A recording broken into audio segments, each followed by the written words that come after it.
Hare Krishna, all the devotees. Welcome to our program on Srimad Bhagavatam study.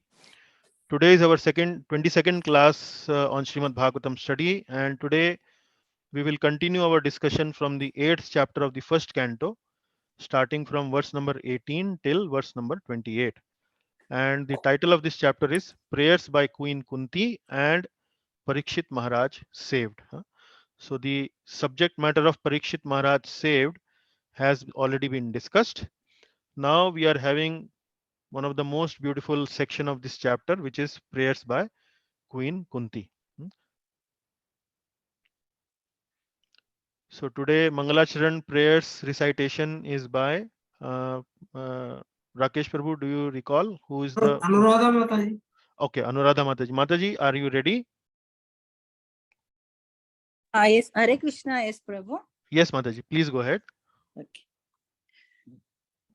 Om Ajnanatimirandasya Jnananjana Chakshurunmilitam Yena Tasmai Shri Gurave Namaha Shri Chaitanya Manobishtam Sapitam Yena Bhutale Swayam Rupa Kadamahyam Dadati Swapadantikam Vandeham Shri Guru Shri Yuta Padakamalam Shri Gurum Vaishnavamsha Shri Rupam Sakrajatam Sahagana Raghunathanvitam Tam sa Jeevam. Yes, Mataji. One minute, Prabhu. Some disturbance has come. Okay. Oh, it's not coming. Vandeham Shri Guru Shri Yuta Padakamalam Shri Guru Vaishnavamcha Shri Rupam Sagrajatam Sahagana Raghunathanvitam sa Jeevam Sadvaitam Savadutam Parijana Saitam Krishna Chaitanya Devam Shri Radha Krishna Padan Sahagana Lalita Shri Vishakhanvitam cha He Krishna Karuna Sindhu Dina Bandhu Jagatpate Gopesha Gopika Kanta Radha Kanta Namostute Tapta Kanchana Gaurangi Radhe Vrindavanishwari Vancha Kalpatarubhyascha Kripa Sindhubhya Evacha Patitanam Pavanebhyo Vaishnavebhyo Namo Namaha Jai Shri Krishna Chaitanya Prabhu Nityananda Shri Advaita Gadadara Shri Vasadi Gaura Bhakta Vrinda Hare Krishna Krishna Krishna Hare Hare Hare Rama Rama Rama Hare Hare. Okay, Mataji. Please continue with these prayers. Yes, Prabhu. Om Namo Bhagavate Vasudevaya. Om Namo Bhagavate Vasudevaya. Om Namo Bhagavate Vasudevaya. Narayanam Namaskritya Naram Chaiva Narottamam Devim Saraswatim Vyasam Tato Jaya Udirayet Nashta Prayashta Abha Adreshtu Nityam Bhagavata Sevaya Bhagavati Uttama Shloke Bhaktir Bhavati Naistiki Krishnaya Vasudevaya Devaki Nandanaya cha Nanda Gopakumaraya Govindaya Namo Namaha. Okay, Mataji. Thank you very much. Very nicely recited. Thank you, Prabhu. Hare Krishna. Thank you. Okay, now I would like to invite Shriman Rakesh Garg Prabhuji from Meerut. Prabhuji, for a recap of the class, are you available? Yes, Prabhuji. Okay, please. Hare Krishna Prabhuji and all devotees. First of all, thanks a lot to Keshav Gopal Prabhuji to give me an opportunity to present the class summary for the class on 23rd July. Now we are in a new chapter number 8, titled as Prayers of Queen Kunti and Parikshit Saved. In the end of 7th chapter, we saw how Arjun intelligently severed both hair and jewel from the head of Ashwatthama, and after that he was driven out of the camp. Now let us start verse by verse. From verse number 1 to 4, Krishna pacifies the Pandavas. Pandavas' family members have been killed in a very ghastly war. Now they are all assembled and are mourning for their departed family members. So Krishna pacifies them. In verse number 1, Sud Goswami says, Pandavas went to the Ganges with Draupadi to deliver water to the dead relatives. The ladies walked in front. There is a custom in Hindu society to go to the Ganges to take bath when death occurs in the family and offer a potful of the Ganges water for the departed soul. And in verse number 2, having lamented over them and offering Ganges water, they bathe in the Ganges, whose water is sanctified due to being mixed with the dust of the lotus feet of the Lord. And in verse number 3, there sat the king of Kurus, Yudhishthira, and others overwhelmed with grief. Lord Krishna was also there. Verse number 4, Lord Krishna and the Munis began to pacify them, citing the stringent laws of the Almighty and their reactions upon living beings. In the purport, Srila Prabhupada says that under the illusory material energy, we accept this life as our permanent existence and become illusioned by possessing so-called country, family, wealth, etc., which are false representations created by Maya. By cultivating spiritual knowledge, we can realize that we have nothing to do with material paraphernalia. Then verse number 5, by the grace of the Lord, the kingdom of Yudhishthira, which was cunningly usurped by Duryodhana, was recovered, and other kings who joined with Duryodhana were killed by him. Others also died, as their duration of life was decreased for their rough handling of the hair of Draupadi. In the purport, Sri Prabhupada mentions that Brahmanas, cows, women, children, and old men are to be protected. Brahmanas because they maintain the institutions of Varna and Ashram. Cows for maintaining the most miraculous form of food, for example, milk. Women for maintaining the chastity of society. Children because they give the human form of life its best chance to prepare the way of liberty from material bondage. And old men so that they can prepare themselves for better life after death. Then in verse number 6, Lord Krishna caused 3 Ashwamedha Yagya to be conducted by Maharaja Yudhishthira and thus caused his fame to be glorified in all directions, like that of Indra, who had performed 100 such sacrifices.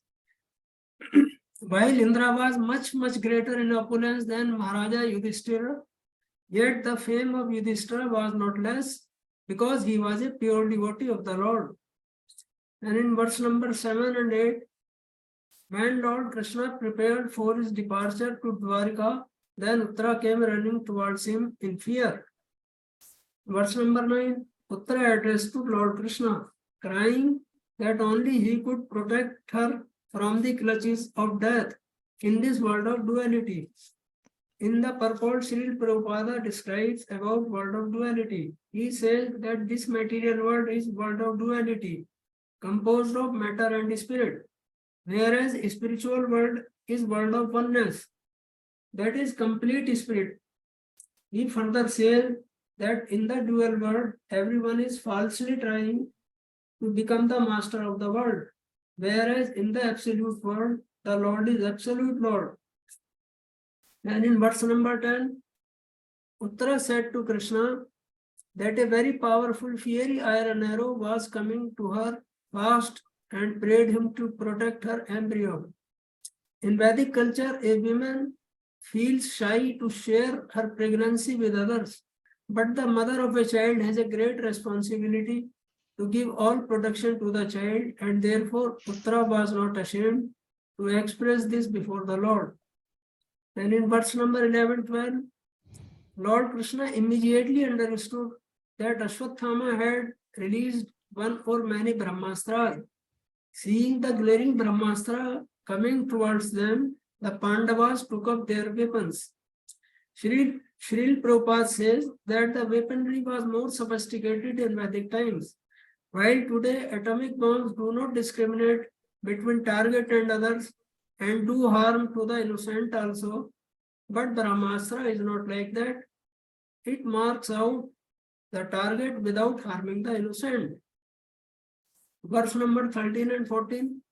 Krishna then took up the Sudarshana disc to protect the Pandavas. The Pandavas, his unalloyed devotees. Lord Krishna then covered Uttar's embryo by his personal energy, Swamaya.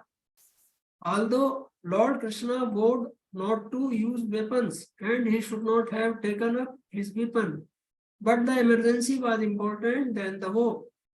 Lord preferred to continue as Bhakt Vatsala than to be a worldly moralist who never breaks his solemn vow.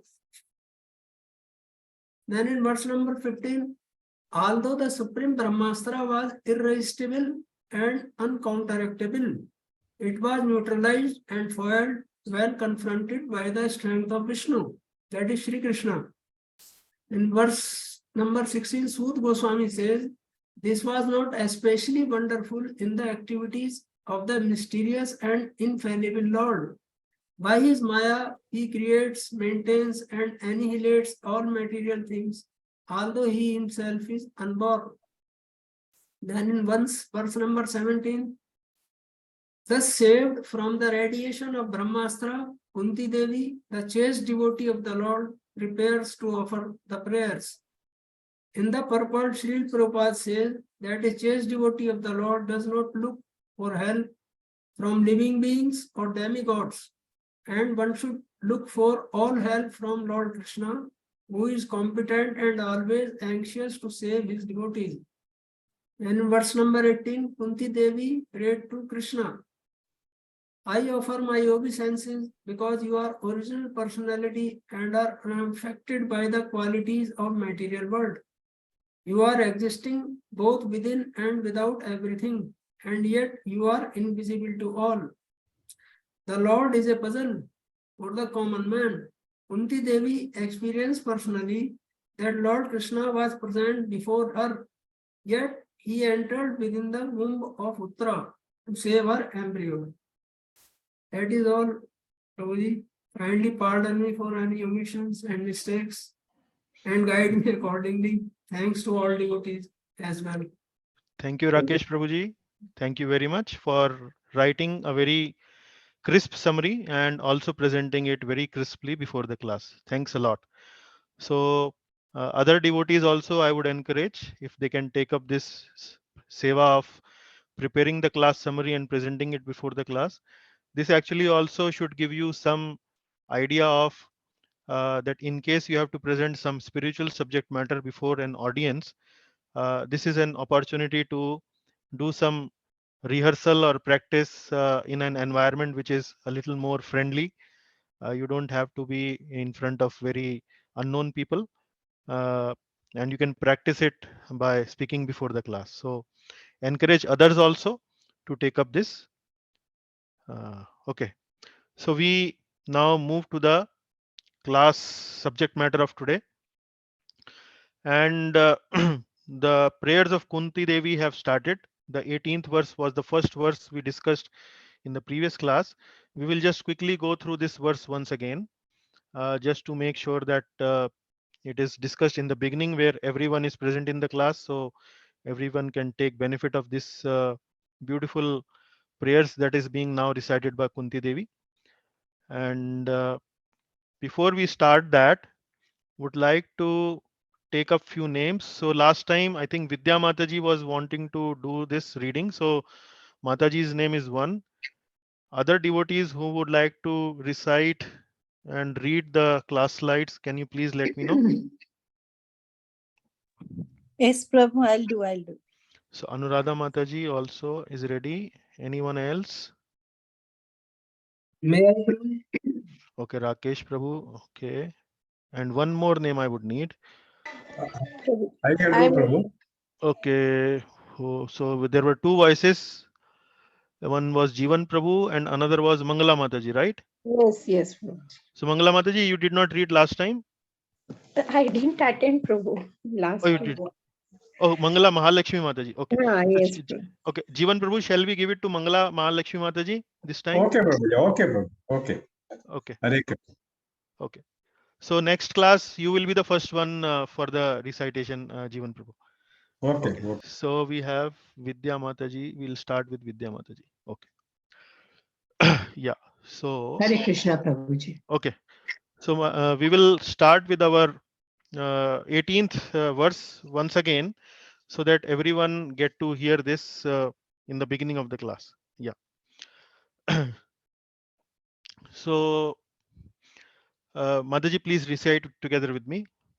Kunti Yes, Prabhuji. uvacha Kunti Vacha namasya purusham tvadyam Namaste Pursam Twadam ishwaram prakrate param Ishwaram Prakarte Param alaksham sarvabhutanam Alaksham Sarva Bhutanam antarbahiravasthitam.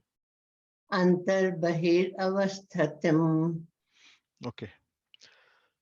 Namaste Purusham Tvadyam. O Krishna, I offer my obeisances because you are the original personality. Namaste. Namaste means she's greeting the Lord by doing a namaste, by paying her respects, by doing the obeisances. And then he is referring to the Lord with various adjectives, Purusham, Tvadyam, and so on. So Vishwanath Chakravarti Thakur, in his commentary to this particular verse, has given a very interesting commentary that each word Kunti Maharani speaks, then Lord actually asks a question, and then the next word Kunti Maharani speaks. So, for example, when Kunti Maharani says Namaste, so then the Lord says that actually I'm younger to you, so why are you paying me obeisances? I should be actually paying you the obeisances. But then the Kunti Maharani says Purusham. Purusham means that you are a Purusha. That's why I'm paying my obeisances to you. You are the Purusha. Say I am the Purusha, but there are so many other Purushas also. You could have paid obeisances to other Purushas also. Like then Kunti Maharani further adds. She says, Twa Adyam. You are not any other Purusha. You are actually the Adi Purusha. Twa Adyam. Tu Adyam. Adyam means the original. And then the Lord says that say the living entity also is Adi. All the souls are also Adi.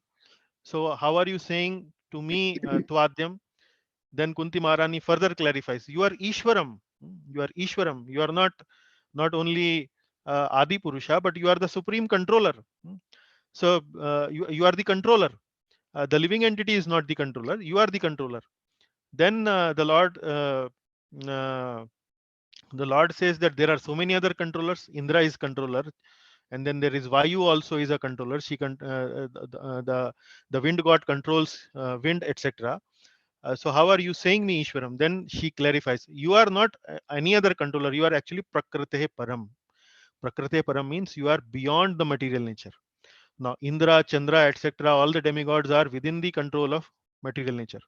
So like this, Namasya Purusham Tvadyam Ishwaram Prakritehe Param. You are unaffected by the qualities of material world. And then she further says, Alakshyam Sarva Bhutanam. You are existing, you are invisible to all. Alakshyam Sarva Bhutanam. You are invisible to all. Although Antar Bahir Avasthitam. You are existing both within and without. You are existing within the living being and you are existing outside the living being also, but still despite all this you are invisible to all. So what Kunti Maharani is referring here is, just now she witnessed one incident. She witnessed that the Brahmastra is approaching and the Lord protected the embryo of embryo of Uttara by going inside the womb of Uttara.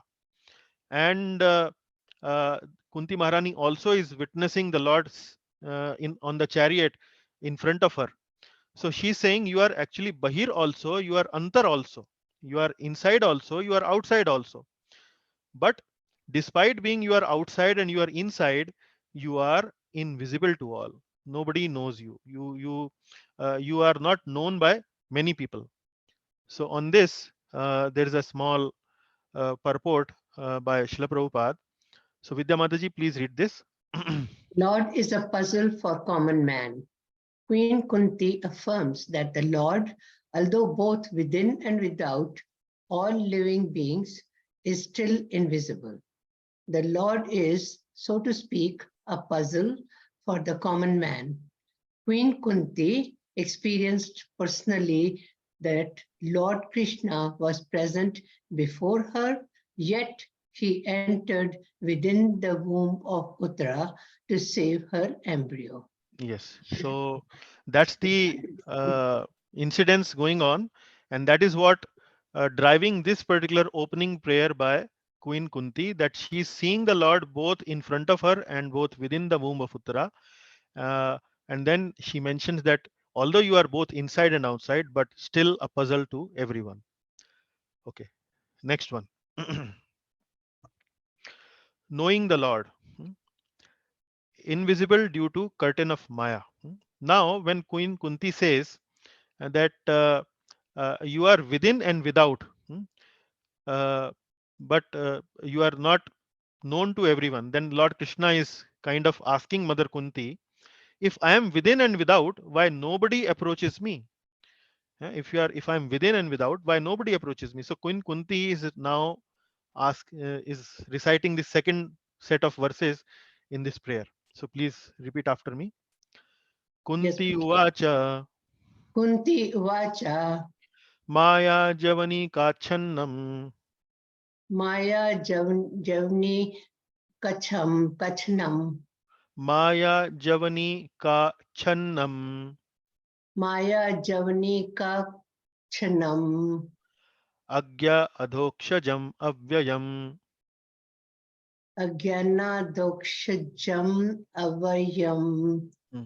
Na lakshayas na lakshase moodha drisha Na Lakshase Muda Drsha nato natyadharo yatha Nato Natyodharo Yatha nato natyadharo yatha. Nato Natyadharo Yatha. Okay. So Mother Kunti is now continuing her prayers. Maya javani ka channam. So Lord Krishna is saying, if I'm within and without, like in the previous verse, Queen Kunti said, why nobody approaches me? So Queen Kunti is answering, you are covered by the curtain of Maya. And then Agya Adhokshajam Avyayam. Agya Adhokshajam Avyayam. Agya means I don't know you.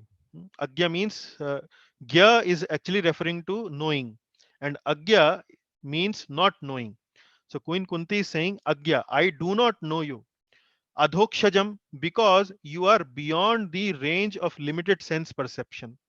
So Aksha is referring to eyes. Akshajam, jam actually referring to born out of eyes. So born out of eyes here actually means born out of senses. Adha akshajam. So uh, something which is born out of senses, you are adha means you are beyond that. You are beyond that. So because you are beyond the range of limited sense perception, yet you remain unaffected. Agya adhokshajam avyayam. So Maya Javani ka channam. You are covered by a curtain of Maya. I do not know you because you are beyond the range of limited sense perception. People or in general cannot understand the Lord simply by their sense perception, because of their senses only, because of eyes, ears, nose. They cannot understand the Lord. Hmm. Na lakshase moodha drisha. You are invisible to the foolish observer. One who does not know you, one who does not understand you, you are invisible to such a person. And similar to what? Nato natya dharo yatha. Nato natya dharo yatha. Nato means is a something. Nato is referring here to an actor. Natyadhara actually means an actor when he wears the makeup. When before going to acting, the actor wears a makeup. So nato natyo dharo yatha. Yatha means like. So you are similar to an actor who wears a makeup, and because he wears a makeup, then people who are foolish, who do not understand the abcd of acting or abcd of dancing or abcd of any arts, they are not able to actually recognize you, or they are not able to understand what you are doing. So that is what you are like. So she's saying, when Lord Krishna is saying that if I am within and without, why is nobody can approach? Why nobody approaches me? So she is answering that you are covered by Maya. Not only you are covered by Maya, you are actually beyond the senses.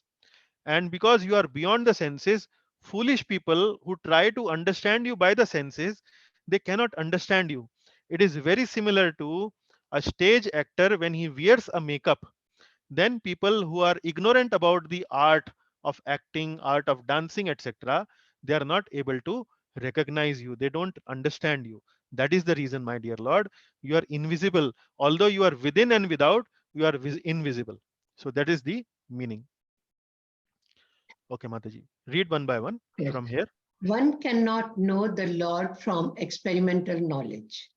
Another difficulty is that those who depend more on their imperfect senses cannot realize Him as the Supreme Lord. Such persons are like the modern scientist. They want to know everything by their experimental knowledge, but it is not possible to know the Supreme Person by imperfect experimental knowledge. He is described herein as adoksha, or beyond the range of experimental knowledge. Yeah. Now here, Mother Kunti, Queen Kunti, is described the Lord as Adhokshaja. So Prabhupada has taken this opportunity in the purport that uh, people who try to understand the Lord by the senses, who are those people? So one category of people is scientist. So scientists always try to do experiments, make observations from the experiments, and by doing those observations they try to derive some knowledge, and based on that knowledge they move forward. So Prabhupada is saying that Lord actually is adhokshaja. Here the word used for the Lord is adhokshaja. Adhokshaja means beyond the senses, and everything that scientists are trying to do is only with the senses. And if they are thinking that by doing these experiments with their senses they can understand the Lord, then they are actually misled. They don't actually understand that the Lord cannot be understood by the senses. Okay, now the second one, Mataji. Analogy of an actor. Though the dancer is endowed with rhythms and dance steps suitable to the rasa, the ignorant spectator, ignorant of the scriptures delineating performance, sees only a dancer dancing. Though he sees, he does not really see. Though Sartha Darshini. Sarartha Darshini. So this particular statement I have picked up from the Srimad Bhagavatam, commented by Srila Vishwanath Chakravarti Thakur, as the name of the commentary Sarartha Darshini. So here Vishwanath Chakravarti Thakur is giving this statement here. Though he sees, he does not really see. So sometime when you go to a performance in a theater and you don't understand the art form, and you are sitting in the theater, for example, if some singer is singing some classical song, and some ragas the singer is singing and doing some uh, classical singing, and the whole performance might get over, but a person who does not have idea of music, classical music, may not be able to appreciate the musician who has actually just now sung the rag. So although you are sitting there, you are seeing the singer, but you are not seeing the singer because you don't understand what the activity the singer is doing. It is something like, uh, if I give you an X-ray film, and ask you to read the X-ray film, do you understand from this X-ray film whether there is a fracture, whether there is a problem in the bone or not? And if you are not studied in orthopedics, you may actually see the X-ray film but may not understand anything about what you are reading in the X-ray film. So similarly, nato natyo dharo yatha. So the Lord, one who does not know how to see the Lord, one who does not know how to see the Lord, may see all the events happening around in the material world, but may not be able to see the hand of Lord in all these events. So that is what Maharani Kunti is saying to the Lord here. So you are not known to the people because you are covered by Maya and you are adhokshaja. And you behave something very similar like a actor who has put up a makeup and doing acting on the stage, and a foolish person cannot understand the actor. So that is the meaning of the second prayer. Okay. Last point from the purport. Yeah. Why Queen Kunti cannot see Krishna, although he is present before her. Similarly, though I see you, I really do not see you. Though you promised not to use weapons, you took up a weapon. Though you protect the righteous, you had Bhishma and other righteous persons destroyed. Though you are most affectionate to Draupadi and Subhadra, you let their sons be killed. Saratha Darshini. Yes. Now, Vishwanath Chakravarti Thakur has explained this in a very beautiful way. So, in the previous line, he was saying, though he sees, he does not really see. So, similarly, there are some conflicting attributes about the Lord. Here, similarly, though I see you, I really do not see you. Why? Though you promised not to use weapon, Lord Krishna promised that he will not use any weapon in the battlefield, but you still took up the weapon. So how do I understand this? You make a promise, but you don't fulfill the promise. Though you protect the righteous, you had Bhishma and other righteous person destroyed. I understood that as a Lord, as a supreme God, you would be willing to protect the people who are on the path of righteousness, who are path on the dharma. But in the war of Mahabharat, I saw Bhishma got killed and other righteous person also got killed. So how do I understand you? You are really mysterious. Though you are most affectionate to Draupadi and Subhadra, but you let their sons be killed. You are most affectionate to Draupadi and Subhadra, but their sons were killed. Abhimanyu was killed. Five sons of Draupadi were also killed. So how do I understand you? So this is again a very beautiful way Vishwanath Chakravarti Thakur is explaining this point, that nato natyo dharo yatha. That although we see you but we don't see you, means although we try to understand you, but if we still can't understand you completely. Okay. Now we invite Anuradha Mataji to do the reading. Hare Krishna Prabhu. Shall I Yes, do Mataji. Prabhu? Yeah, I will repeat, Mataji. I will recite the verse line by line. You Yes, repeat yes, after me. Prabhu. Okay. Tatha Paramahamsanam Tata Paramahamsanam Muninam Muni Amalatmanam Munina Mamalatmanam Bhakti Yoga Vidhanartham Bhakti Yoga Vidhanaratam Katham Pashyema Hi Striyaha. Katam Pase Emahi Striyaha. Yeah. Tatha Paramahamsanam. Amongst advanced transcendentalists. Amongst advanced transcendentalists. Huh? Tatha Tata Paramahamsanam. So Paramahamsa means advanced transcendentalist. Muninam means great philosophers. Amalatmanam. Amalatmanam means and liberated sages. So Bhakti Yoga Vidhanartham. You are the object of bhakti. Then Katham Pashyema Hi Striya. How then can a woman know you perfectly? So here Kunti Devi is saying that, my dear Lord, you are such an exalted personality that you are only understood by Paramhamsas, means advanced transcendentalists. You are understood only by great philosophers, Muninam. You are understood by liberated sages like Amal Atmanams. And they understand you. How do they understand you? They understand you by doing bhakti. Bhakti yoga vidhanartham. Bhakti yoga vidhanartham. The Paramhamsas, the Munis, and the Amalatmas. Amalatma means Amal means there is no tinge of anything bad inside those people. Amal means no mal. Mal means the dirty things. So what are the dirty things we generally talk about? Lust, anger, greed, pride, illusion, envy, lack pai. So you are Amal Atmanam, you are Muninam and Paramhamsanam, you are understood by these three categories of people by Bhakti Yoga. But if you are understood by such exalted category of people, Katham Pashyema Hi Striya, how then a simple woman like me can know you perfectly? Now here Kunti Devi is putting herself in a very, very humble position. She's saying that I am a simple lady, I am simple woman.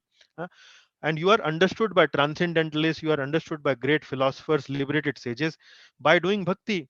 And a simple lady like me, how can I understand you? Now here in this line, the last line, how then can a woman know you perfectly? Here Kunti Devi put herself in a very, very humble position. She is not trying to pose herself as a very learned lady, as a person who knows the Lord very nicely. Although the understanding of Kunti Devi about the Lord is very great, as you can already experience from the prayers she is offering to the Lord. Although her understanding is probably beyond the understanding of Paramhamsas, beyond the understandings of Munis, beyond the understanding of Amalatmanas, but she is putting herself in a very humble situation here by saying, how then can a woman know you perfectly? So now when Kunti Maharani speak that prayer, Lord Krishna is saying in her mind, in his mind, but you can see me and praise me. Why do you call yourself ignorant? So she will answer this maybe in the next prayer. But before that, let us read what Srila Prabhupada has to say in the purport. Hmm? Mataji? Shall I read, Prabhu? Yes, Mataji. Women are specially gifted by the Lord. Women in general are unable to speculate like philosophers, but they are blessed by the Lord because they believe at once in the superiority and almightiness of, of the Lord, and thus they offer obeisances without reservation. For this reason, only women generally assemble in great number in any religious function. In every country and in every sect of religion, it appears that the women are more interested than the men. This simplicity of acceptance of the Lord's authority is more effective than showy, insincere religious fervor. Okay. Now, Prabhupada has given a very, I would say, balanced analysis of women's psychology in these lines. Why he is writing this? Because of these lines. Katham pashyema hi striya. How then can a woman know you perfectly? Now, let us see what Prabhupada has to say. Women in general are unable to speculate like philosophers, but they are blessed by the Lord because they believe at once in the superiority and almightiness of the Lord, and thus they offer obeisances without reservation. So here you will see in these three lines there are two aspects of women's psychology have been described by Srila Prabhupada. So in the first line, he's saying women in general are unable to speculate like philosophers. So generally, we don't find uh, women as philosophers in the history. Generally, maybe we will find more men in the branch of philosophy discussing tedious, complicated philosophy and so on. Women are not there, but they are blessed by the Lord because they believe at once in the superiority and almightiness of the Lord, and thus they offer obeisances without reservation. Here, in the second line, it is being mentioned that the women in general are simple in nature. They actually accept the superiority and almightiness of the Lord very quickly. And this is something which is a gift of the Lord to women class. For this reason only, women generally assemble in great number in any sort of religious function.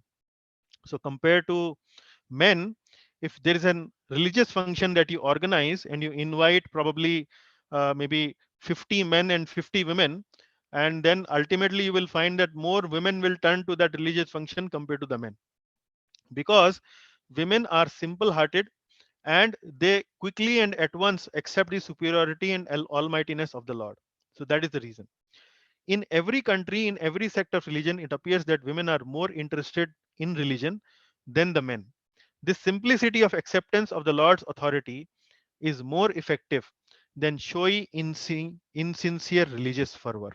So here, Prabhupada is saying that because of this simplicity, actually women tend to advance faster probably than men when it comes to bhakti.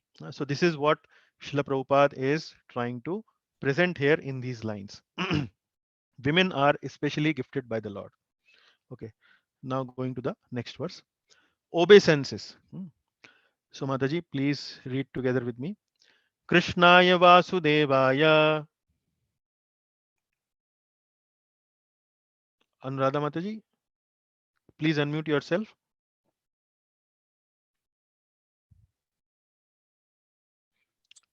Uh, yes, Prabhu. Shall I read, Prabhu? Krishnaya Krishnaya Vasudevaya. Vasudevaya. Devaki Nandanaya cha. Devaki Nandanaya cha Nanda Gopakumaraya Govindaya Namo Namaha. Yes, Mataji is already well versed with this verse.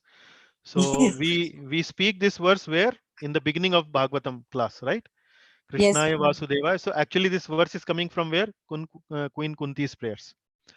So here Mother Kunti is now offering obeisances to the Lord. Here Mother Kunti is saying, I am fortunate to receive your reciprocation. And in that feeling of that fortunate feeling, she is reciprocating with the Lord. She's saying, Krishnaya Vasudevaya, Devaki Nandanaya cha, Nanda Gopa Kumaraya, Govindaya Namo Namaha. Namo Namaha means, therefore I offer obeisances unto you. And what to whom actually she is offering obeisances? She is referring to Lord Krishna in different ways. She's saying, Krishnaya, I am offering obeisances to O Krishna. Who is this Krishna? This Krishna is Vasudevaya, who became the son of Vasudev. And then who is giving pleasure to Devaki, Devaki Nandanaya cha, who becomes the pleasure of Devaki. And then Nanda Gopa Kumaraya, the boy of Nanda and the other cowherd men. Nanda Gopa Kumaraya. Kumaraya means the boy. Gopa means the Gopas, the cowherd men. Nanda means Nanda Maharaj. And to such Krishna, who is also known as Govinda, Govindaya Namo Namaha. So Mother Kunti is offering her obeisances to Lord Krishna by referring to her with several adjectives like Vasudevaya, Devaki Nandanaya, Nanda Gopa Kumaraya. So what she is trying to say here, let us see what Prabhupada has to say. Okay. Mataji, please read from here. Yes, Prabhu. Why Kunti Devi worship Krishna versus other avatars? Queen Kunti specially adores the descent of Lord Krishna above all other descents because he is more approachable. In the Rama Avatara, he remained a king's son from his very childhood. But in Krishna Avatar, he played the part of an ordinary covered boy. Vasudeva Devaki. Mataji, just let us discuss Yes. one by one. So Yes, first of Prabhu. all, Krishnaya Vasudevaya. Krishnaya. So why Queen Kunti is worshipping Krishna versus other avatars? So Prabhupada writes the reason. Queen Kunti is worshipping Lord Krishna versus other avatars mainly because Lord Krishna is more approachable, more accessible compared to the other avatars. And for example, the comparison has been made by Lord Ramchandra. So in Lord Ramchandra avatar, Lord Ram was the son of a king. But in Krishna avatar, although he was born as the son of a king, like he was born as the son of Vasudev, but ultimately he became a cowherd boy in Gokul. He played the part of an ordinary cowherd boy. So Vasudev ji took Lord Krishna to Gokul, where he was born as a son of Nanda and Yashoda, and he was a cowherd boy. So as a cowherd boy, he was much more approachable compared to Lord Ramchandra, who was the son of a king. So that is why Kunti Devi is worshipping Krishna versus other avatars. Now let us see why she is offering her adjectives like Vasudev, Devaki, and Nanda Yashoda. Why she is mentioning it, the names of Vasudev and Devaki and Nanda. Let us read. Yes, Mataji. Yes, Prabhu. Vasudeva, Devaki are fortunate. Nanda, Yashoda are even more fortunate. Had he not become the son of Vasudeva and Devaki, Queen Kunti could not claim him to be her nephew and thus address Krishna in parental affection. But Nanda and Yashoda are more fortunate because they could relish the Lord's childhood pastimes, which are more attractive than all other pastimes. Yeah. So Mother Kunti is starting these prayers at Krishnaya, then Vasudevaya, then Devaki Nandanaya, and then Nanda Gopakumaraya. So gradually she is increasing the uh, level of fortunate feelings among various devotees. So she first of all is saying about Vasudev and then Devaki. So Vasudev and Devaki are actually very fortunate. He had not become the son of Vasudev and Devaki. Had he not become son of Vasudev and Devaki, Queen Kunti could not claim him to be her nephew and thus address Krishna and parental affection. But Nanda and Yashoda are more fortunate because they could relish the Lord's childhood pastimes.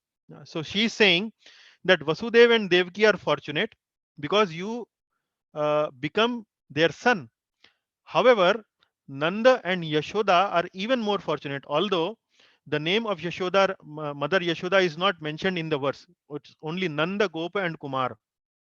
Nanda Gopa, Mother Yashoda's name is not mentioned here, but Prabhupada in the purport actually also includes Yashoda Devi in the purport. But uh, uh, if we just stick to the verse, the meaning of the verse, only Nanda Maharaj is being mentioned.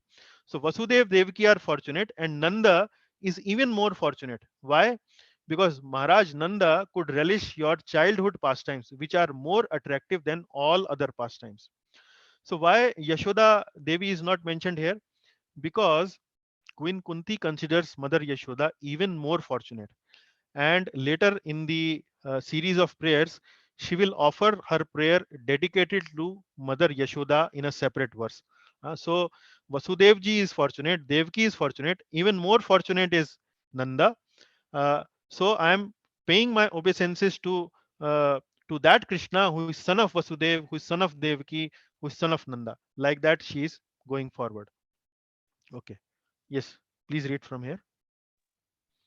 Yes. Lord Krishna is especially pleased with Brahmanical culture and cow protection. Lord Krishna as Govinda is more inclined to the Brahmanas and the cows, indicating thereby that human prosperity depends more on these two items, namely Brahmanical culture and cow protection. Lord Krishna is never satisfied where these are lacking. Hmm. So here you see in the prayer, in the end, Govindaya Namo Namaha. Govindaya. So Prabhupada in the purport is elaborating on the point why Lord is mentioned as Govinda. So as Govinda, Govinda means the controller of senses. Go means senses, Vinda means controller. Govinda actually means controller of the senses. But here Prabhupada is relating Govinda mainly to the, Brahmanical culture and cows. Lord Krishna as Govinda is more inclined to Brahmanas and the cows, indicating thereby that human prosperity depends more on these two items, namely Brahmanical culture and cow protection. Lord Krishna is never satisfied where these are lacking. So these 2 points are very important for Lord Krishna. And when he saw that the Brahmanical culture was being ruined by kings like Duryodhana, then this war of Kurukshetra was organized by Lord Krishna. Okay. Now I would invite uh, Rakesh Prabhu to continue with the recitation of verses.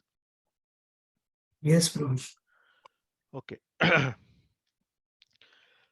uh, so in the previous verse, Mother Kunti is saying that uh, Vasudev ji is very fortunate, Devaki is very fortunate, Nanda Maharaj is very fortunate. All those cowherd men are very fortunate who tend to have this fatherly feeling towards Lord Krishna. But here she's saying, I am also very fortunate. I am also very fortunate because I can see your beautiful form. You are present before me.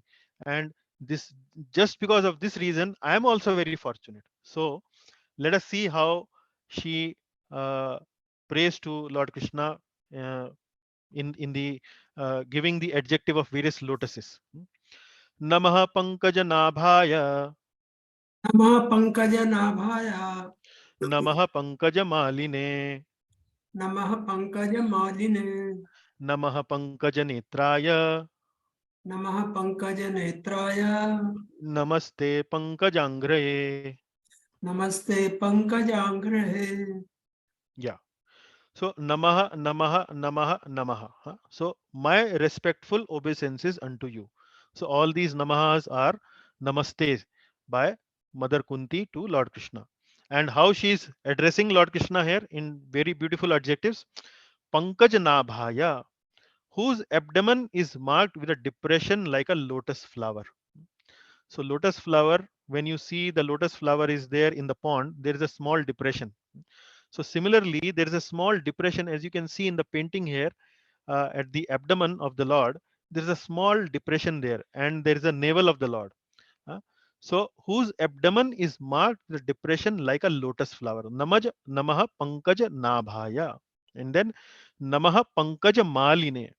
Maline means the garland of lotuses. So I also pay my obeisances to the garland of lotus flowers that is decorating your body. Namaha Pankaja Maline. Then Namaha Pankaja Netraya. So she is going in sequence. First of all, navel, then her chest or the upper part of the body, which is adored with lotus flower the garland, and then she goes to the lotus face of the Lord. Uh, Namaha Pankaja Netraya. Pankaja Netraya means your your eyes are as cool as lotus. The glance of your eyes is as cool as the lotus. Namaha Pankaja Netraya. And then she comes to the lotus feet. Namaste Pankajangrahe. Namaste Pankajangrahe, whose feet are engraved with lotuses. So Lord Krishna's feet, if you see, are engraved with various specific signs and symbols, and lotus is one of those symbols, whose feet are engraved with lotuses. So using the lotuses as the decorative object of her prayer, she is offering various adjectives, these prayers. Namaha Pankaja Nabhaya, Namaha Pankaja Maline, Namaha Pankaja Netraya, Namaste Pankajangrahe. Let us see what Prabhupada has to see in the purport. Prabhu, please read. Yeah. How to take the darshana of the Lord? One should begin to see the Lord from his lotus feet, gradually rising to the thighs, waist, chest, and face. One should not try to look at the face of the Lord without being accustomed to seeing the lotus feet of the Lord. Yeah. So here Prabhupada is educating us in the art of, in the, I would say, the activity of when we go and have a darshan of the Lord in the temple, how we should have the darshan of the Lord in the temple. So you can see here in the prayer, in the purport, Prabhupada is saying that one should start gradually from the lotus feet. But surprisingly, Kunti Devi is not starting from the lotus feet. Kunti Devi is starting from Nama Pankaja Nabhaya. Nabhi. Nabhi means from the navel of the Lord, from here, and then goes to the chest, and then goes to the lotus face, and then she comes back to the lotus feet. So what is the reason? Prabhupada gives the reason in the purport. Please read from here. Why Kunti Devi not start from the lotus feet? Srimati Kunti, because of her being the aunt of the Lord, did not begin to see the Lord from the lotus feet because the Lord might feel ashamed. And thus Kunti Devi, just to save a painful situation for the Lord, began to see the Lord just above his lotus feet. That is from the waist of the Lord, gradually rising to the face and then down to the lotus feet. In the round, everything there is in order. Yeah. So why she's seeing from the waist? Why she started from the navel? Because of the social position between Mother Kunti and Lord Krishna. The relationship is like that, that from the society perspective, from the relation perspective, Mother Kunti is senior. She's the aunt of the Lord. She's the bua of the Lord. So from that perspective, if Mother Kunti would first of all see the lotus feet of the Lord, then Lord Krishna, who is very much keen to follow all these etiquettes of relationship, etc. If Lord Krishna would see that my Buaji is looking at my lotus feet, then the Lord actually might not feel very comfortable. So she's so senior to me, she's like mother to me, she's seeing my feet. It doesn't, she will feel like a kind of embarrassed from this situation. So in order to save from this embarrassment, uh, Mother Kunti start to have the darshan of the Lord uh, from the navel of the Lord. Then she goes to the navel, then she goes to the chest, Pankaja Maline, and then she goes to the face, and then she comes back to the lotus feet. So Prabhupada is saying, in the round, everything there is in order. So if there is a circle, you start from one point and then continue to go to the other points and then come back. Once again come back to the same point. So Prabhupada is saying that Mother Kunti, although she started offering her darshan from the navel of the Lord, but she completed it in such a way that after completing the darshan of the lotus face, she came back to the lotus feet. So it became like a circle. So she followed the sequence as if as given in the Shastras. So did not deviate it from the sequence. But since it was in the circle, it did not matter whether she started from the navel or whether she started from the chest. But ideally, as devotees, we should follow this custom where when we go to the temple, we take the darshan of the Lord, we start from the lotus feet, then move to the thighs, then to the waist, then to the chest, then to the lotus face. Like that, from the bottom, we should go up. That is the Vaishnava etiquette of taking darshan of the Lord. Okay. Then in the previous verse, Mother Kunti is saying, I am more fortunate because I am having uh, direct darshan of you in front of you. Sakshat darshan, I'm having you. And then she continues to says even more about her fortunate position. In fact, I am more fortunate than Devki. You saved my sons and not hers. So with this theme, she offers her next prayer. यथा ऋषिकेश खलेन देवकी यथा ऋषिकेश खलेन देवकी कंसेन रुद्धाति चिरं सुचार्पिता कंसेन रुद्धाति चिरं सुचार्पिता विमोचिताहं च सहात्मजा विभो विमोचिताहं च समाह समात्मजा विभो सहात् सहात्मजा विभो हाँ सहात्मजा विभो विमोचिताहं च सहात्मा विजो सहात्मजा विभो सहात्मजा विभो त्वय्येव नाथेन मुहुर्विपद्गणात्. देवनाथेन मुहुर्विपद्गणात्. Very nice. Okay. यथा Rishikesh खलेन Devaki. O Rishikesh, you saved your mother Devaki. Kamsena ruddhati chiram shucharpita. Ruddhati chiram means who was in the imprisonment of Kamsa for Chiram for a very long period. So you saved your mother Devaki, you saved your own mother from Khalena. Khalena means Khalnayak, from a villain. From a villain like Kamsa, your mother was captivated, your mother was imprisoned for a very long time, and you saved your mother from that imprisonment. That is the meaning of first two lines. Vimochitaham cha sahatmaja vibho. But you saved me and my children. Vimochitaham cha sahatmaja. Sahatmaja. Atmaja means our children. Atma means ourself. Ja means who are born out of ourself. So Atmaja means our children. So Queen Kunti is saying Sahatmaja. Atmaja means she is referring to her own children. But you saved me and my children. Vimochita. Vimochitaham means mukt kiya. Mukt kiya means saved. Tvayev nathena muhur vipadganat. From a series of constant dangers. Tvayev nathena muhur. Muhur means from a series, from regular vipad. Vipad means vipatti. Ganat. Ganat means a sequence of vipattis. From a sequence of vipattis coming again and again and again. You saved my children from these kind of dangers. So here Queen Kunti is trying to thank the Lord that I am more fortunate. I am more fortunate to have received your reciprocation. And in this particular set of prayers, she's saying, actually, I'm more fortunate than Devaki because you saved my son, but you did not save the son of your own mother, Devaki. Let us see what Prabhupada has to write in the purport. How Lord did more favor to Kunti Devi. So let us see. Prabhu, please read from here. Kunti Devi was shown far more favor because Lord Krishna did not save the other children of Devaki, whereas he saved the children of Kunti Devi. This was done because Devaki's husband Vasudev was living, whereas Kunti Devi was a widow, and there was none to help her except Krishna.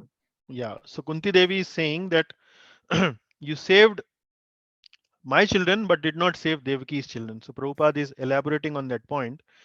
Prabhupada is saying that why the Lord did like so. Lord did it because Kunti Devi was a widow. She had no other shelter. But Devaki had a shelter available in the form of her husband Vasudev. So the Lord is actually more merciful to those who are more helpless. So that will be covered in the next point in the purport. Please read from here, Prabhu. Lord endows. Lord endows more favor to a devotee who is in greater danger. The conclusion is that Krishna endows more favor to a devotee who is in greater dangers. Sometimes he puts his pure devotees in such dangers because in that condition of helplessness, the devotee becomes more attached to the Lord. The more the attachment is there for the Lord, the more success is there for the devotee. Yes. So this is a very important point in our lives whenever we see some danger coming. So one way, if we have the vision of Kunti Devi, if we can see from the eyes of Kunti Devi, so these dangers actually are benedictions for us. Why? Because when we are in danger, we are naturally attracted towards the Lord. Our devotion uh, does not have to be very artificial when we are in danger. It is very natural when a living entity is in danger. So that is what Prabhupada is trying to say here. Lord endows more favor to a devotee who is in greater danger. Okay. Yes, Prabhu. Yes. So in the previous verse, Kunti Devi is saying, Tvayeva nathena muhur vipadgana. From a series of constant dangers, you have protected, O my Lord. And I am very fortunate because you protected my sons, but not Devaki's sons. Here now, Kunti Devi is counting those dangers. She is counting some of those dangers which came in their lives, and the Lord was very merciful to protect her and her family. Let us see what are those. Vishan Mahagne Purusha Darshanad Vishan Mahagne Purushada Darshanad Asat Sabhaya Vanavasa Krichrataha Asat Sabhaya Vanavasa Pricharataha Mridhe Mridhe Nek Maharathostrato Mridhe Mridhe Neka Maharatha Istrato Dronyastra Dronyas Dronyastratas Chasma Harebhirakshita. Ronyas Chashma Hare Virakshitaha. Very nice. Hare Abhirakshitaha. Hare Abhirakshita means, my dear Lord, you protected us from. So you protected us from what? There is a whole series of list she gives. Vishan. Vishan comes from vish. Vish means poison. So poisoned cake. So what is the story behind poisoned cake? So Kauravas mixed poison in the food of Bhim, and Bhim ate that poison. And then there is a whole story how he actually went to Patal Lok and then got the strength of thousands of elephants, etc., etc. But the point is, uh, Bhim was poisoned and the Lord saved Bhima from that episode. Then Maha Agnehe. Maha Agnehe means the great fire. The great fire is referring here to the Lakshagraha. The Kauravas built up a palace for the Pandavas, which was made up of lakh. Lakh is very inflammable. So, Lord protected the Pandavas from that great fire, from that Lakshagraha fire. And then Darshanad. Darshanad means cannibals. So, man-eating person. So, Hidimba, when they were in the forest facing the exile, they came across this man-eating demon called Hidimba. So Lord protected them from that man-eating cannibal. Asat Sabhaya. Asat Sabhaya means vicious assembly. Queen Draupadi, Princess Draupadi was dishonored in this meeting, Asat Sabhaya. So Lord Krishna personally came and rescued Draupadi from the tortures of this Asat Sabhaya, from the vicious assembly. Vanavasa Krichrataha. Vanavas in the forest of exile, when they were in exile for 13 years, there were many difficulties they faced. One of the difficulties was that Duryodhan sent Durvasa Muni to have lunch at Draupadi's kitchen. And Durvasa Muni is very famous for his anger. And because they were in exile, probably Duryodhan thought that they would not have any resources to feed Durvasa Muni. So that's why Duryodhan tricked and sent Durvasa Muni to feed, to take lunch at Draupadi's place. But Lord Krishna saved all the Pandavas from the wrath of Durvasa Muni also in this episode. So Vanvach Krichrataha.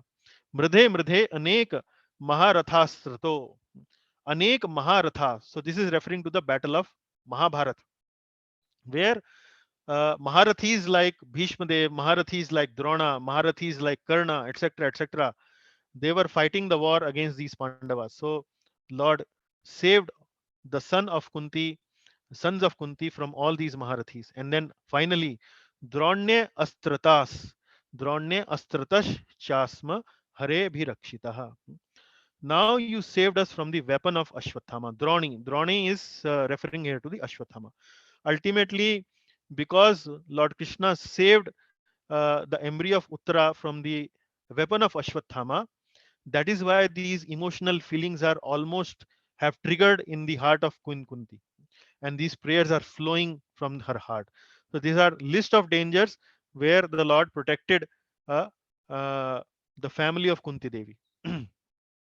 So she's saying, I am very fortunate to receive your reciprocation. So you protected us from so many dangers.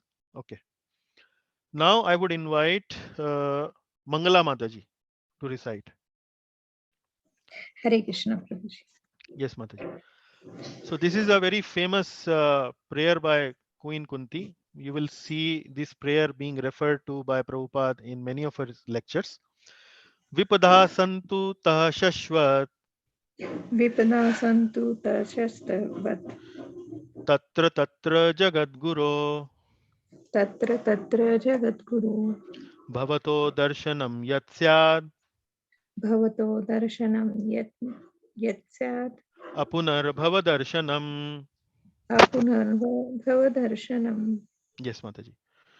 Okay. Shall I read Vipadaha. that? No, that is fine, Mataji. I'll explain it. You read the purport points. I'll just, I'll Yes, first of yes. all explain it. Now, in the previous verse, Mother Kunti is giving a list of dangers.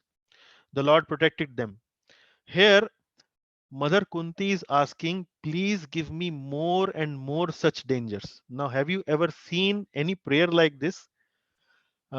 This is a very exceptional prayer. Generally, living entity want to get rid of dangers. They don't want dangers in life. They would actually pray to the Lord to remove dangers or to mitigate any difficulties, any obstacles in life. But here, Queen Kunti referring to a series of dangers, and those dangers were not ordinary dangers, they were life threatening dangers. The poison, the Lakshagraha, the Mahabharat war, the Dron Astra, etc., etc. Life threatening dangers. Yet she has the devotion, she has the courage to pray to the Lord kindly give me more such dangers, O my dear Lord. Kindly give me more such dangers. Vipadaha santu taha shashvat. Tatra tatra Jagat Guru. You are the Jagat Guru. Kindly give me all those calamities again and again. Now, from this particular line, you can estimate, you can evaluate the level of devotion, the level of love and devotion Mother Kunti, Queen Kunti had for the Lord. She, the devotional pleasure of having the darshan of the Lord is so intense in her heart that the pain of such life-threatening dangers has have become insignificant. The pleasure of darshan of the Lord is so uh, potent and so powerful in the heart of Mother Kunti that the pain of those life-threatening dangers have kind of become insignificant. That is why she is praying, kindly give me your darshan again and again, because kindly give me those calamities again and again. Because why? Bhavato darshanam yatsyad apunar bhava darshanam. Because when those calamities will come, we will be able to see you again and again, so that we could see you again and again. So calamities will come, you will come to save us, and we will have your darshan. Calamities will come, you will come to save us, and we will have your darshan. And having your darshan is so joyful, is so pleasing to the heart, that I don't mind you give me calamities again and again and again. And when we have your darshan, what is the benediction?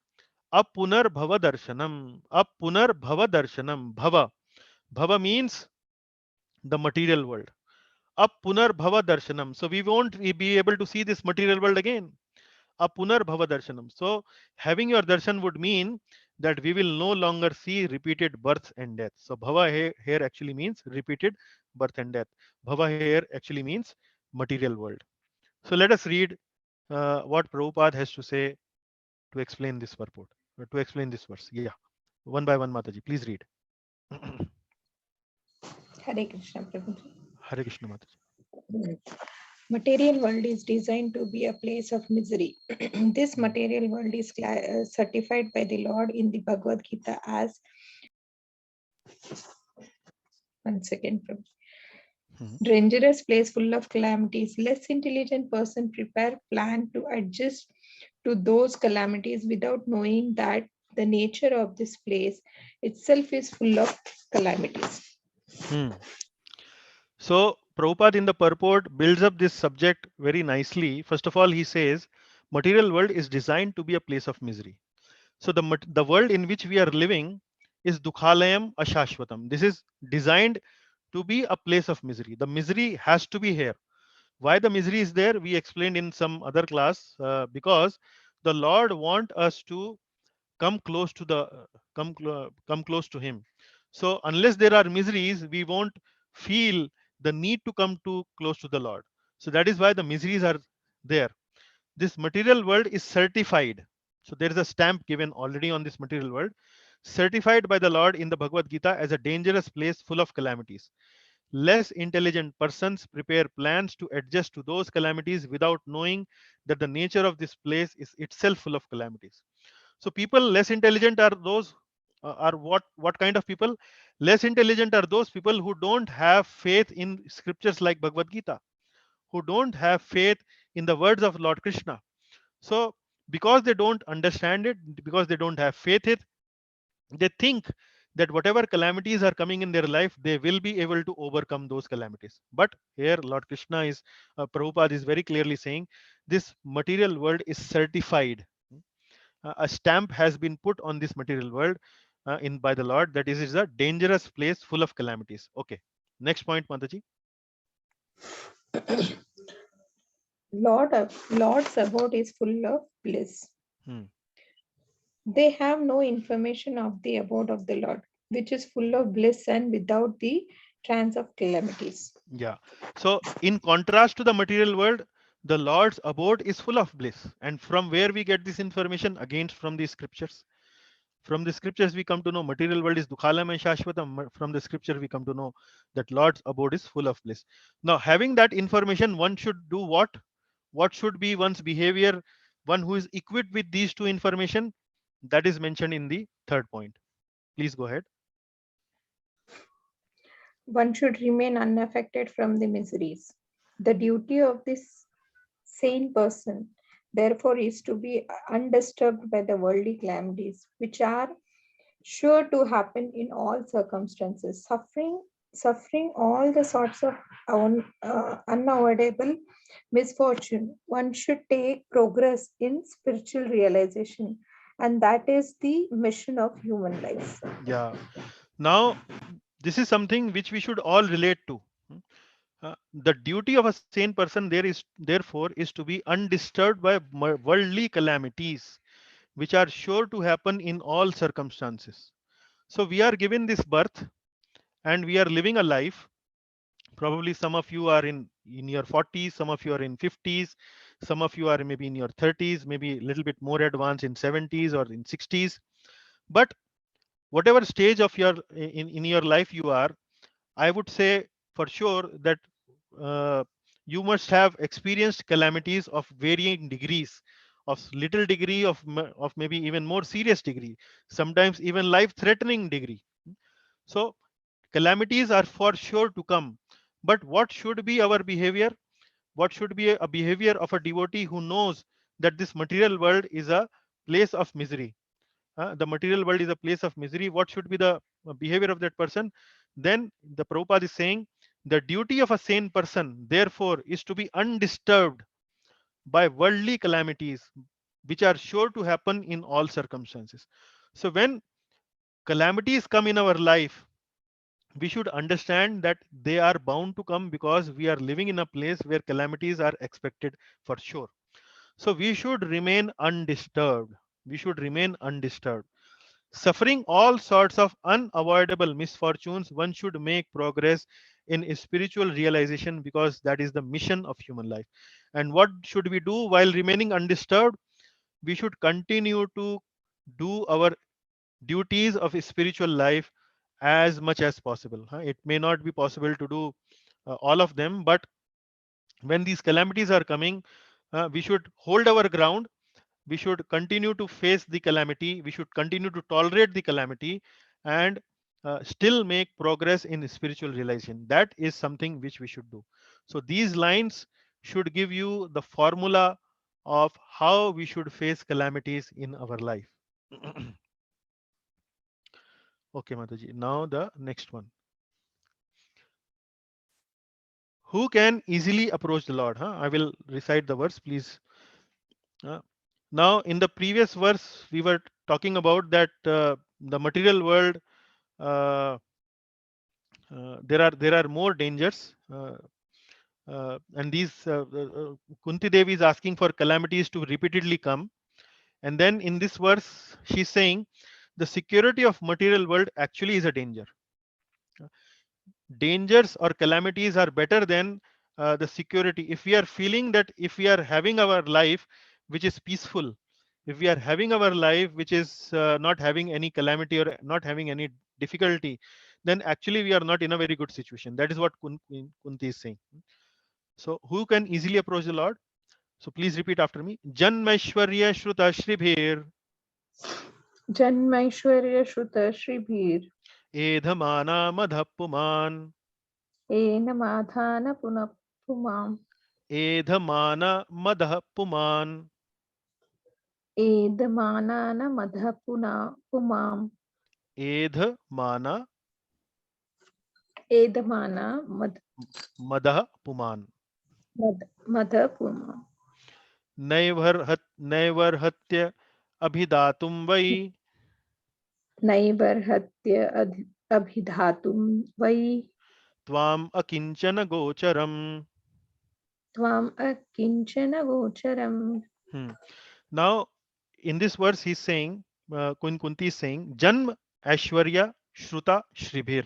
Four items. Janma means good birth. Aishwarya means opulence. Shruta means very good education. And Shribhir means physical beauty. Edhamana. Mana means one who is one who is proud of these four things, or one of these four things. Madha Puman, a man with pride of high birth, opulence, education, and physical beauty. naiva hartya abhidhatum vai, cannot address you with sincere feeling.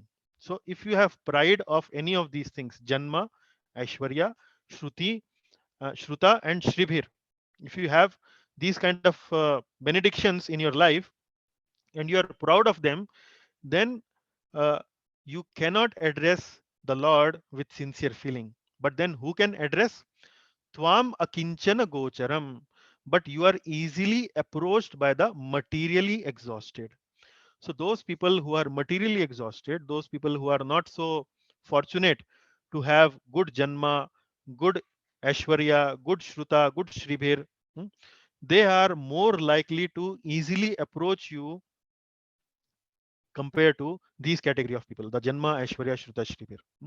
Let us see what Prabhupada has to say in the purport. Yeah. Yes, Mataji, please read from here. Kindly Prabhuji. unmute. Yeah. Yeah. Slide went very up. Sorry. Hmm. Why a helpless can achieve the Lord easier than the materially opulent. 1 second, Prabhuji, slide is. It is said that in the Shastra that it is said in the Shastra that by once uttering the holy name of the Lord, the sinner gets rid out of the quantity of sin and that he is unable to commit. Such such is the power of uttering the holy name of the Lord. There is not at least exaggeration Exaggeration. exaggeration in this statement, but there is a quality to such utterance also. It depends on the quality of feeling. A helpless man can feelingly utter the holy name of the Lord, whereas a man who utters the same holy name in a great material satisfaction cannot be so sincere. Hmm. Hare Krishna. Now, what Prabhupada is saying here is Shastras, it is mentioned that if you utter the holy name of the Lord even once, then it can eradicate that much quantity of sin that that you are able to commit. So many quantities of sins are eradicated that you are unable to commit. Say, that is what is the power of the holy name. Such is the power of the holy name. There is not the least exaggeration in this statement. So Prabhupada is first of all making this point that sincerely, if you chant the holy name of the Lord, your so many sins can get eradicated that you are not able to commit those many sins. That many sins can be eradicated if you chant the holy name even once. That is the power of the holy name. But why it does not happen with us? We are chanting the holy name every day, a fixed number of rounds. Every day we are doing this chanting. But why it is not happening to us? Because, but there is a quality to such utterances also. It depends on the quality of feeling. We are not chanting the holy name with feeling, with proper feeling, with the proper feeling of cry, with proper feeling of devotion, with proper feeling of attraction, affection towards the Lord. We are not doing chanting like that. A helpless man can feelingly utter the holy name of the Lord, whereas the man who utters the same holy name in great material satisfaction cannot be so sincere. So compared to a person who is opulent, who has a good birth, who has lot of name, fame, beauty, etc., etc., he may not feel that kind of an attraction, uh, that kind of feeling of helplessness when chanting the holy name.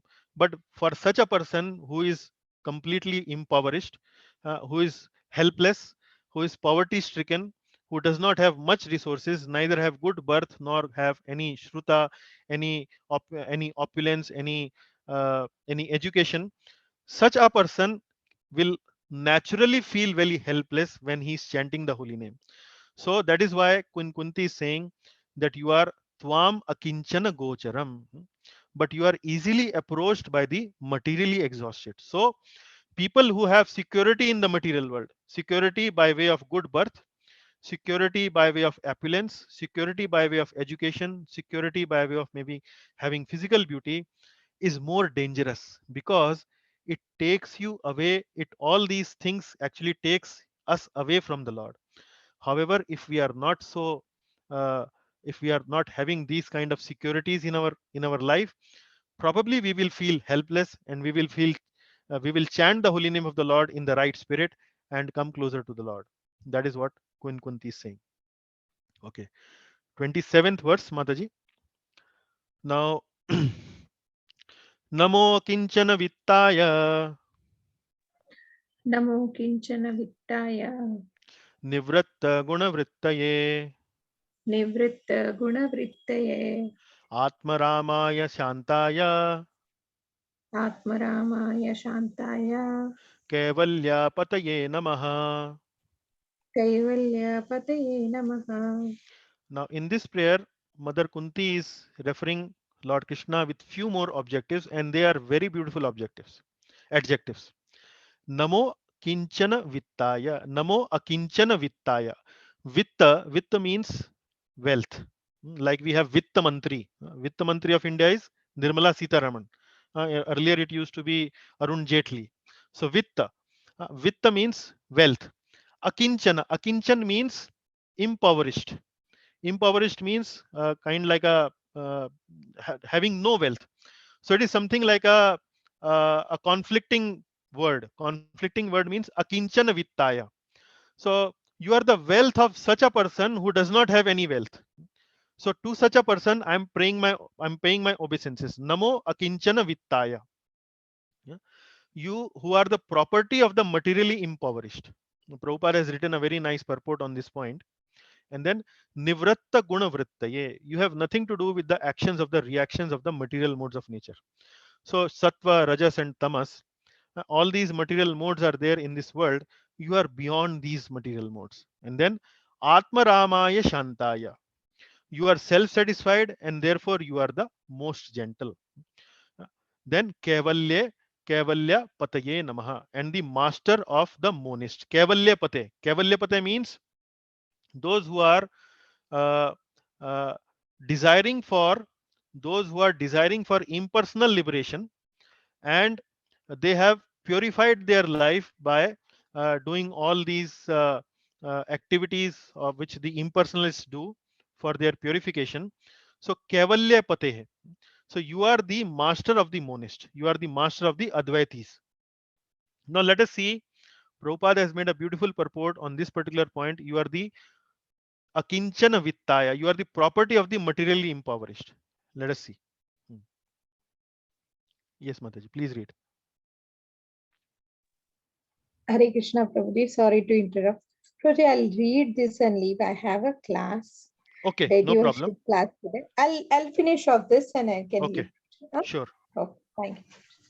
A living entity can be a renouncer in a true sense. A living being is finished as soon as there is nothing to possess. Therefore, a living being can't be cannot be the real sense of the term.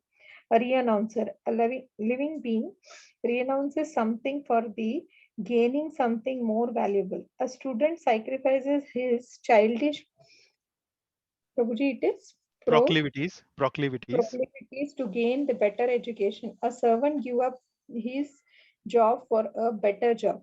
Similarly, a devotee renounces the material world not for nothing, but for the something tangible in the spiritual value.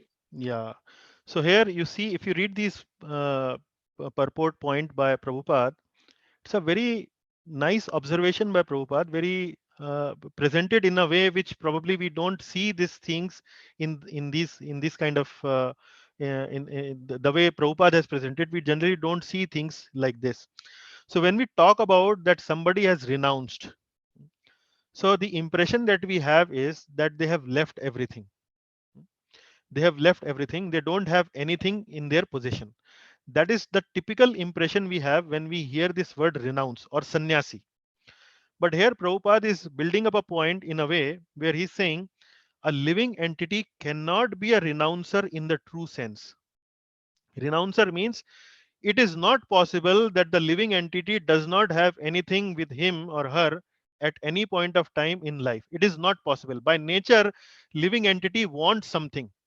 Living entity wants to have something available to him, uh, to cherish about, to feel great about. And Prabhupada is saying a living being is finished as soon as there is nothing to possess. Now we are talking about sannyasis. Now we know that sannyasis don't have any possessions. So Prabhupada is saying a living being is finished as soon as there is nothing to possess. And then he clarifies, therefore, a living being cannot be, in the real sense of the term, a renouncer. Because everybody wants, they should have something. They should have something. So that it means that living being cannot be, in the true sense, a renouncer. A living being renounces something for gaining something more valuable. So we leave something. Uh, so, for example, if I have a glass of steel, a glass of stainless steel, that is my possession, and you want to snatch that glass of stainless steel from me, I will not give. But if you give me a glass of silver, or you give me a glass of gold, say, Mr. Keshav Gopal Das, I give you this glass of gold. Can you give me your glass of steel? Oh, yes. Why not, sir? Please give me the glass of gold and please take this glass of steel. Why I am renouncing glass of steel? Because I get something more valuable in return. Then another example is a student sacrifices his childish proclivities to gain better education.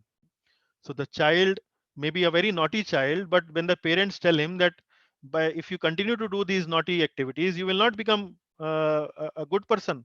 You need to take education. So the child renounces the naughty activities, and then uh, for the sake of better education, a servant gives up his job for a better job. So we are all paid people. Many of us are working in a company or an organization. We know if we get some another better opportunity in another organization, we probably will not feel any difficulty leaving our present employment. Then similarly, a devotee renounces the material world not for nothing, but for something tangible in spiritual value. So akinchan vittaya means for those people who are impoverished, their vitta, their wealth is something spiritual. They have the spiritual wealth. So when we, a devotee, when they renounce all kind of sense gratification activities, all kind of activities in the material world, they do it mainly for what? Because they get something more tangible spiritually. They get inner peace, they get more joy, they get more satisfaction. From all these feelings they get more pleasure. So that is what it is being mentioned, akinchan vittaya.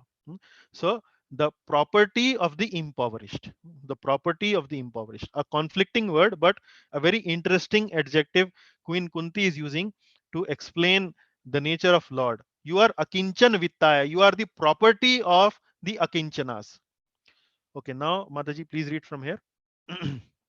Yes, Prabhuji. Story of Sanatan Goswami's life. There is a nice story about Srila Sanatan Goswami. He had a touchstone, and the stone was left in a pile of refuse. A needy man took it, but later on one wondered why the valuable stone was kept in the neglected place. He therefore asked Sanatan for the most valuable thing. Then he has given the holy name of the Lord. Yeah, so Hare there is a Krishna. story. Yeah, okay, Mataji. So there is a story. If you want to leave, Mataji, maybe you can leave. There is one more page for reading, but for that maybe you have No, to wait no, I'll another. leave because there it Yeah, would have started. Sorry, yeah, Prabhu. okay, no Sorry. problem, no problem. Okay, I can read further. yeah, okay. Sorry. So we will request Vrindavaneshwari Mataji. Okay, but let me narrate you this story. So there was a Brahmana who worshipped Lord Shiva uh, to get his to get something more materially attractive. So Lord Shiva appeared pleased by his austerities and asked this person, this Brahmana, to go to Sanatan Goswami.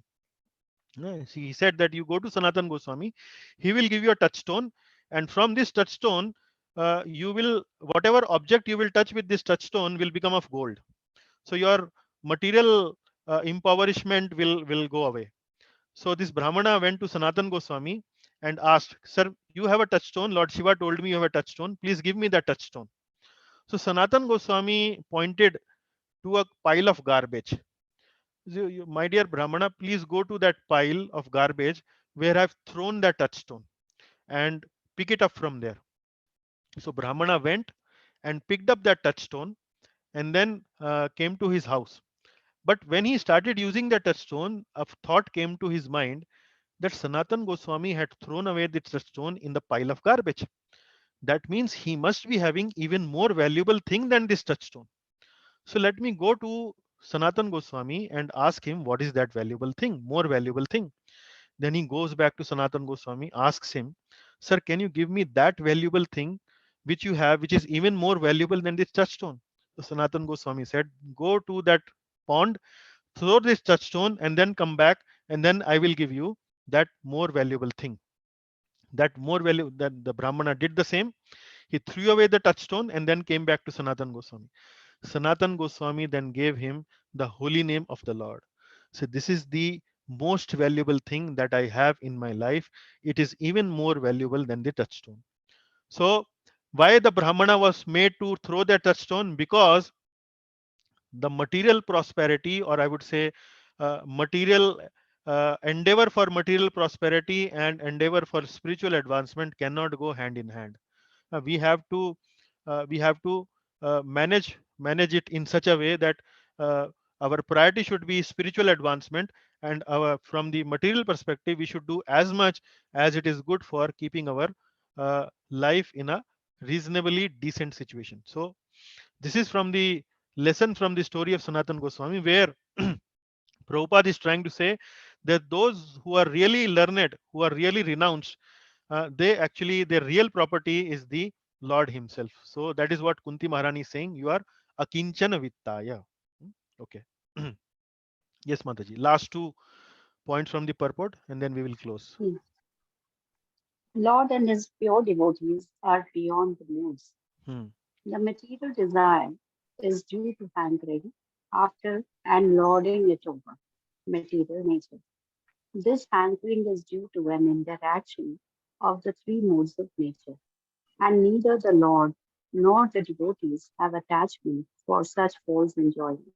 Hmm. Therefore, the Lord and the devotees are called Nivrit Guna Vritti. Nivritta means free. Guna means the three modes of material nature: sattva, rajas, and tamas. And vritti. Vritti means the tendency. So the devotees are nivritta guna vritti, and the Lord is also nivritta guna vritti. The Lord also is beyond the Lord is beyond the modes of material nature. So that is why in the prayer Queen Kunti is saying nivritta guna vrittaya. You have nothing to do with the actions and reactions of the material modes of nature. So because living entity, when they are subject to these three modes of material nature, they feel miseries. But Lord is beyond these material modes. That is what Queen Kunti is saying here. Lord and his pure devotees are beyond the modes. Okay. Last point, Mataji, for the class today. Yes, Lord is Atmaram and the master of monos. He is called Atmaram, self-satisfied. Self-satisfied as he is the master of all monists who seek to merge into the existence of the Lord. Such monoists merge within the personal effulgence of the Lord, called the Brahmajyoti. But the devotees enter into the transcendental pastimes of the Lord, which are never to be misunderstood as material. Yeah. So here, uh, Lord is mentioned as Atma Ramaya, Shantaya, and Kevalya Pate. Kevalya Pataye. So Atma Rama and Kevalya Pate is being explained by Prabhupada in this point. Lord is Atmaram and master of monists. So Atmaram means self-satisfied. So Lord is self-satisfied. He does not need anything for his own satisfaction. He is satisfied within himself. And uh, monists means those who are Brahmavadis. Brahmavadis means those who want to merge into the effulgence of the Lord, the Brahmajyoti of the Lord. So for such people, uh, Queen Kunti is saying that you are Kevalya Pataye. Kevalya means the impersonalists, or I would say the Brahmavadis who want to merge into the impersonal effulgence of the Lord. So you are the master of the impersonal, the monists. That is what Kevalya Pataye is. And for that, he's saying, Prabhupada is saying, such monists merge within the personal effulgence of the Lord called Brahma Jyoti. but devotees are not aspiring for Brahmajyoti. Devotees aspire for going to the transcendental abode of the Lord. They want to enter into the Golok Vrindavan Dham, where they can serve the Lord and help the Lord in his transcendental pastimes. And then they are not never material. These pastimes are never material. So we had planned one more verse, but then we will take in the next class. So till then, I would say thank you very much. All glories to Srimad Bhagavatam, all glories to Srila Prabhupada. Any discussion points we have, we can discuss now. Thank you very much. Hare Krishna. Yes, Prabhuji. Dandavat. Yes, Dandavat, Prabhuji. Vasudev Tam Devam Kamsachanura Mardanam Devaki Paramanandam Krishnam Vande Jagadgurum. Now, every point, every word you speak is worth listening, worth registering, worth praying, worth doing everything. But today I liked the best was, oh God, give me miseries so that I can have your mercies. I can have your darshana. So miseries are nothing as against having a darshan, having a mercy of my Jagat Guru. Everybody's Jagat Guru, Sarv Swami, Sarv Shreshth, Antaryami. सब ज्ञाताओं को ज्ञाता. So it's really very, very satisfying. The miseries are nothing as against his darshana. Yes, His Prabhu. mercy. Yeah. Ji Guruji. So I'm that so also, happy. yeah, Ji that Guruji. also kind of explains the exalted nature of Queen Kunti. Although she is taking a very humble position, she's saying that I'm a simple woman. But when you read the prayers by Mother Kunti, you find that she understands the Lord so nicely, so explicitly, so deeply, and with so much devotion she is addressing the Lord. So Ji. she's taking a very humble position out of her humility, but ultimately we can see through the prayers that the exalted nature of her prayers is very nice. Yeah. Not only that, I remember one of her, you can say exposure, one of her, I mean, she accepted that she cannot get jnana because she has every material possession of this world. So having that every material possession of the world, to get jnana, to go into the internal situation is very, very difficult. She, always said like that to Lord Krishna, Guru the Great. Yeah. And it's really not everybody has a guts to say that to the Swami, to the Jagat Guru, to the, Antaryami. So that is another, I remember, I hope you agree with me, that she, having all that material possession, feels she is not going to get jnana. Okay. Because she, Ji Guruji, Kya Guruji. Okay, Prabhuji. Yeah. All glories to my Guruji, all glories to Sri Prabhupada, Yeah. all glories to all devotees, and Hare Krishna. Okay. Okay, Prabhuji. Thank you. Any other comment? Shubha Puranik Mataji, welcome. Veena Mataji, welcome. Lakshmi Vinayak Prabhu, welcome. Mohan Kumari Mataji, welcome. Shiban Prabhu, Nana Mataji, welcome. Vasudevan Prabhu, welcome. Yeah. Any other comments? Jayamala Mataji, welcome. Yeah. Yes. So I hope you are relishing and enjoying the beautiful prayers by Queen Kunti.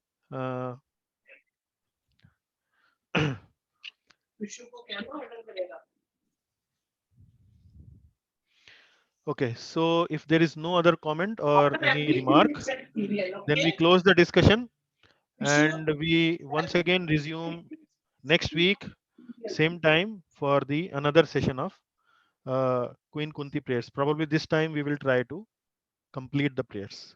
Okay. Thank you. Thank you, Prabhu. Hare Krishna, Prabhuji. Hare Krishna. Hare Krishna. Hare Krishna. Hare Krishna. Hare Krishna. Yes.